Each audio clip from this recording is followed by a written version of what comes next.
Hello, ভাস্কর আছে? ও নেই?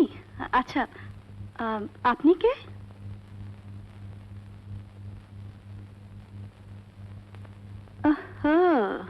সুস্মিতা, তা তুমি ভাস্করের ঘরে কি করছো? আপনাকে আমি জানি না, কিন্তু ওকে যখন চেনেন তখন নিশ্চয়ই জানেন উনি আমার স্বামী। সব মেয়েকেই বিয়ের পর স্বামীর ঘরে কাজ করতে হয়, এটা তো নতুন কিছু নয়। না, এটা নতুন নয়, তবে একটা নতুন খবর শুনলাম যে শুধু স্বামীর ঘরে কাজ করলেও পেটে বাচ্চা আসে। অনেক কিছুই জানেন দেখছি, আপনার পরিচয়টা পেতে পারি?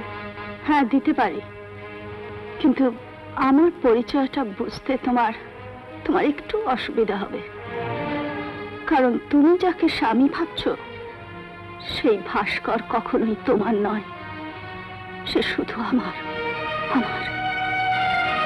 তাই তাই তোমার পেটেরটাও ভাস্করের নয়, ওটা কার? শঙ্করের?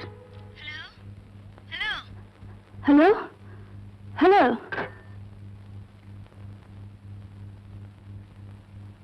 স্বামী?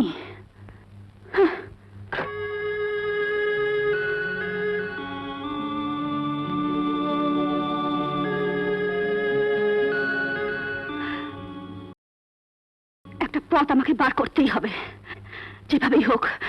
প্রমাণ আমার চাই, প্রমাণ আমার চাই, প্রমাণ প্রমাণ প্রমাণ।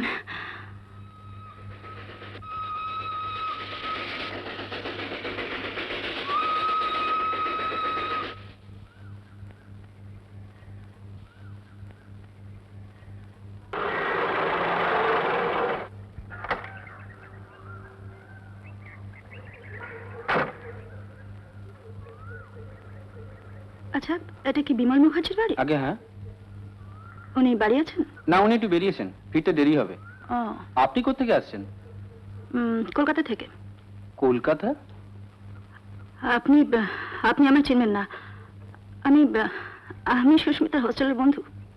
ও আচ্ছা আচ্ছা, আমি কমল, সুস্মিতা আমার দিদি। নমস্কার। নমস্কার। আপনার মা বাড়িতে আছেন? হ্যাঁ, যান না, ভেতরে যান।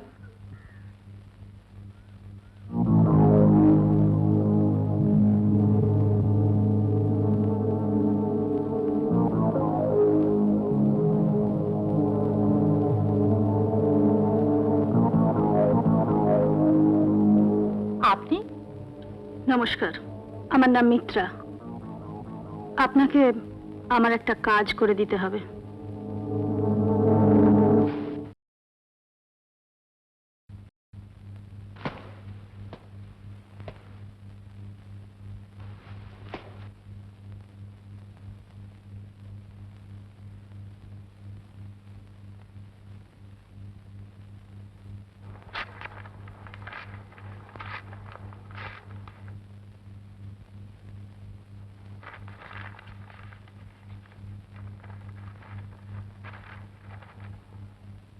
বাবা ভাস্কর, আশা করি ভগবানের কৃপায় ভালোই আছো। হঠাৎ আমার চিঠি পেয়ে নিশ্চয়ই অবাক হচ্ছ, কিন্তু সুস্মিতা আমার মেয়ে বলে তার সব অপরাধ তোমার কাছে গোপন করে ভগবানের কাছে অপরাধী হতে পারবো না। ওর বাবার অসুখের সময় সুস্মিতা আর শঙ্কর এখানে এসেছিল, তখন রাত জাগার নাম করে নির্লজ্জভাবে শঙ্করের সাথে রাত কাটিয়েছে সুস্মিতা, আর তার ফলেই আজ সুস্মিতা। মেয়ের এত বড় পাপের প্রায়শ্চিত্ত কিভাবে হবে জানি না, কিন্তু এত বড় পাপের বোঝা থেকে রেহাই পাবার জন্য তোমাকে সব জানালাম। ঈশ্বর তোমার মঙ্গল করুন, এই প্রার্থনাই করি। ইতি সুস্মিতার মা।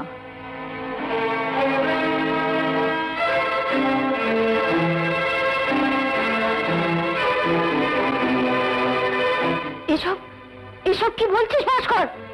তোমার ভালোবাসার সুযোগে ও যে কতখানি নিচে নেমে গেছে ওর মায়ের এই চিঠিতে সব লেখা আছে। এটা পড়ে তুমি সবাইকে জানিয়ে দিও কাকিমা, ওর পেটের সন্তান আমার নয়, শঙ্করের। না। হ্যাঁ,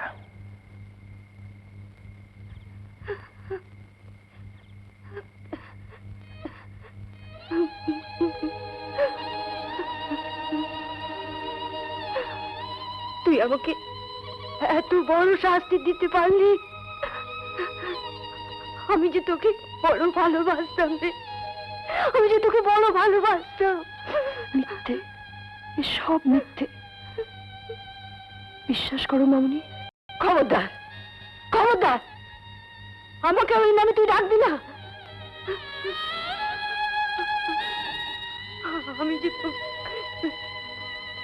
আমি যে তোকে বড় বিশ্বাস করতাম, বড় বিশ্বাস করতাম।